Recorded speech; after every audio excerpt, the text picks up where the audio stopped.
Everyone starts their filmmaking journey with a camera and a lens.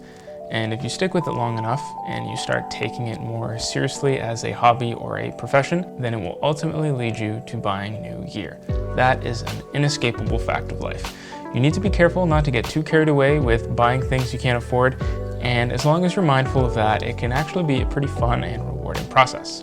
You get to play with new toys, show off in front of clients, and get that sweet, sweet dopamine hit whenever you unbox a new piece of equipment. Now, it's no surprise that most of the things that we as filmmakers like to buy are client-facing, meaning that these are things that people can physically see when you show up to a gig. Things like lenses, cameras, lights, gimbals, sliders, reflectors, dollies, microphones, and so on.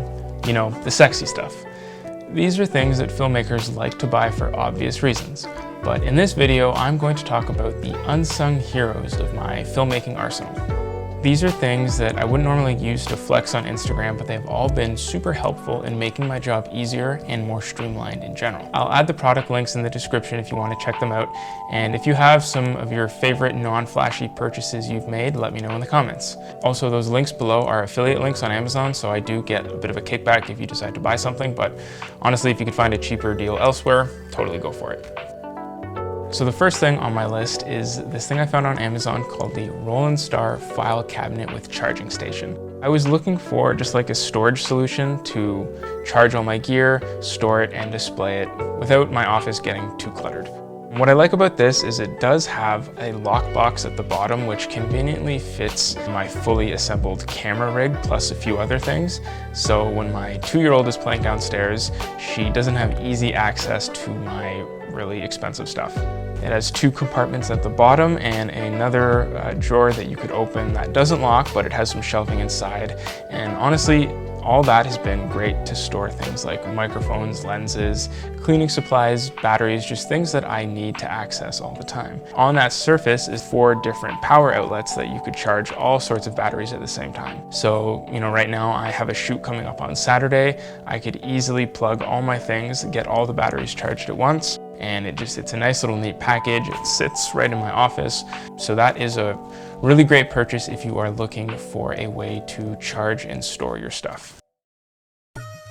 Okay, so next up is the Nanik 935 hard case. This is something that you guys have probably seen a lot of on Instagram, on YouTube. Their ads are everywhere, and for good reason. Their products are really, really solid and really reliable. So I first got one just because I had too many camera bags, like backpacks or other like duffel bag, carry bag kind of things, and I just needed something more permanent and more rugged that came with the added ability of being modular and just being able to customize it however I need.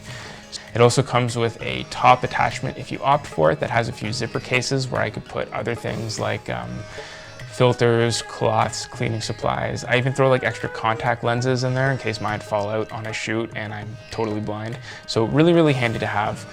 But the best part though is if you've ever used like cheaper hard cases, you sometimes fiddle with the clasps, and that could be really, really frustrating, especially in like cold weather or when you're kind of in a hurry. In film school, we had some ones that were just really annoying to use and open and close. These ones, like I don't know if they have a patent for it, but they're just so easy and it all just feels really well made, and I never have to worry about anything ever happening to that. Like that thing could take a beating.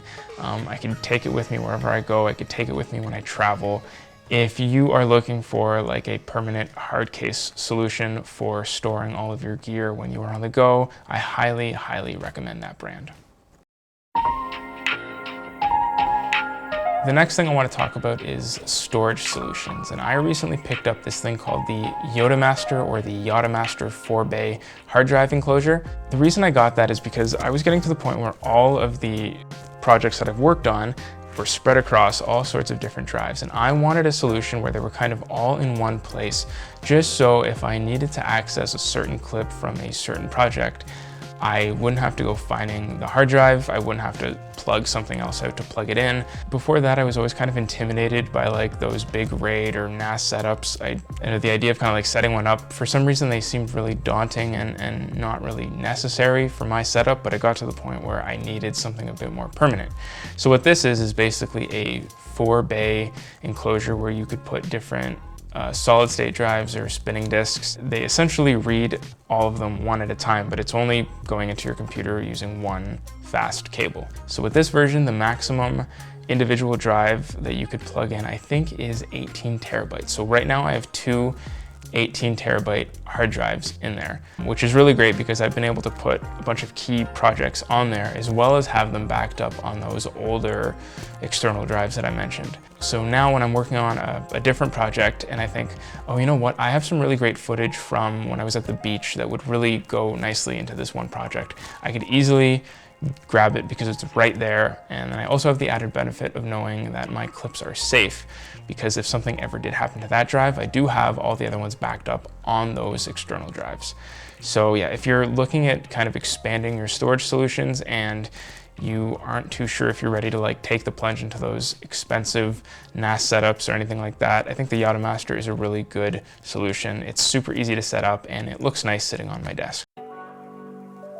The last one is the quick release hook for the Easyrig or the Flycam. So I personally use the Flycam, but if you use that or if you use the Easyrig, you need this because the default attachment that comes with it to hook on your camera rig is that weird little clamp thing. I think I still have it. I'll throw some clips on the screen if I do. But to get that on the top handle, it's like you have to loosen the thing and then use your thumb to kind of like push the screw in, throw it on the top handle, lock it in place. Like the whole thing takes like a minute, maybe less if you're really good at it, but like you need a surface to do it on. And I don't know, I always thought it was really awkward and cumbersome when I first got the Flycam. And I was like, I wish there was just an easy, quick way to throw this on there and be ready to shoot. So Flycam and Easyrig both make this essentially what I think is the same version of this quick release. So you screw a hook onto the top handle using one of the threads. It takes a little bit of setup, but once you replace the original attachment on your Easyrig or Flycam, you get the new quick release attachment on it. And then once it's there, it's like you're good to go. And the amount of time it saves, like I could get that thing going in seconds, like take it out of my bag, make any adjustments I need to on the rig, and then I just boom, clip it right on and I'm ready to shoot. So yeah, these are just things that make my life and my job a lot easier. If you have bought anything like this, any underdog, unsung hero pieces of equipment, let me know in the comments because I'm always looking to build up my arsenal and make my life a little bit easier. Thanks, and I'll see you in the next one.